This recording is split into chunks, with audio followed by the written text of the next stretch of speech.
Welcome to Horrorland, where nightmares come to life. I'll tell what it is. I'll tell her to skin off her bones. Karu Marie O'Donna, Loma Milano Carano.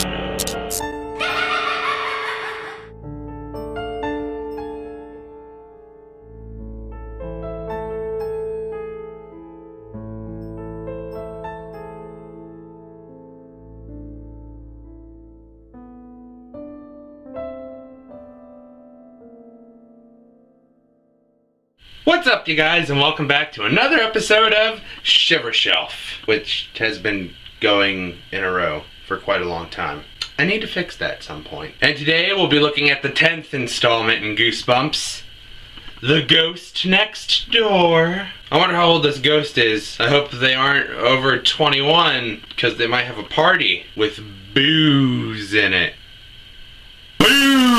The phrase on the front of the book, there's a strange new kid on the block. Could be several kids on the block. I wanna get funky. And the phrase on the back, how come I've never seen you before? I don't know! I mean, seriously, what's with you people? I'm blind!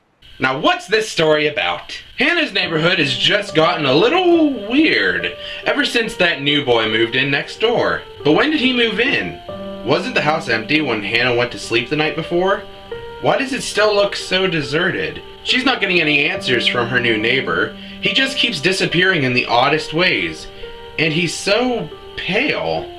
Is Hannah being haunted by the ghost next door? Let's talk about the cover of this book. The cover is actually really interesting. Having a door being open, you see a pair of feet, and you see the welcome mat underneath these feet, and you realize, wait, those feet are blue.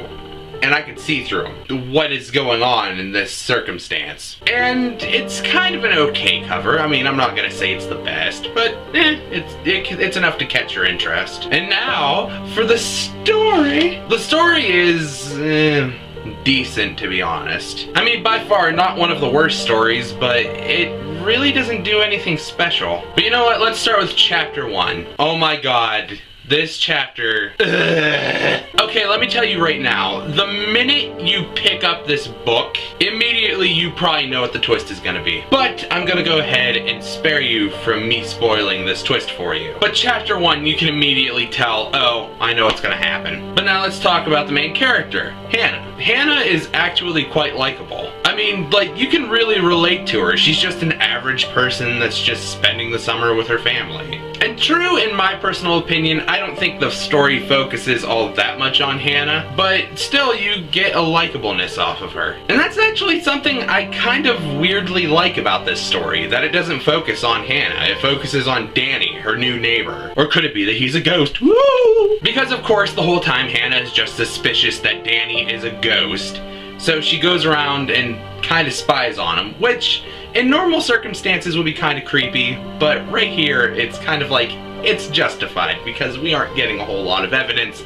that he is alive. And you kind of see some of the problems that Danny goes through. It's kind of nice to see that a secondary character has issues that the main character is seeing. But while this story is going on, Hannah is being chased by something that's really shadowy. Like, she describes it as like a living shadow shaped like a person. And it seems like it is constantly following her. And it's a bit creepy at points. You're just like, what the hell is this shadow? It's just, why? It's like, back off. This is my private square. Get out here and grow a pair. However, whenever it's revealed what the shadow is, it's kind of disappointing because your imagination is trying to work it up and it seems really terrifying when you don't know what it is. But when you find out what this shadow is, you're just like, that's...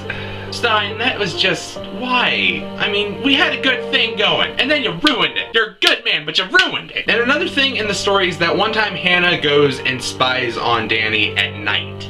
in the middle of town, which is a couple of blocks away from her house. Like, you can't tell me your parents were okay with that. They were just like, oh yeah, sure, go out by yourself at night with no protection. Good luck. But now the twist. Whenever the twist happens, this kind of goes from a scary story to almost like a really sad story. Because the ghost in the story has been dead for 5 years. Everything has moved on from them. And I know what some of you might be thinking, oh, well, that doesn't seem bad. Well, imagine if you were dead for 5 years, didn't know it, and everything had moved on and you had no idea about it. It would really get to you the minute you figured it out. And I'm kind of okay with saying this is probably one of the saddest stories in Goosebumps. And at the end, Mrs. Quilty, one of the neighbors in the neighborhood, actually says the ghost's name and isn't shocked that, oh, they know that name without being here all that long. Like, that really didn't strike anything with you. Like, that would have been the first thing I've noticed. Like, how would they have known that? And the ending kind of leaves you with some hope and actually tranquility. It's an odd story in Goosebumps because usually the endings don't have that kind of thing. So at the end of the day, I'm gonna have to give The Ghost Next Door 5 out of 10. I mean, don't get me wrong, it's a good story, but at the same time, I don't think it really pushed anything that's come before it. Well, I hope you guys enjoyed this episode of Shiver Shelf,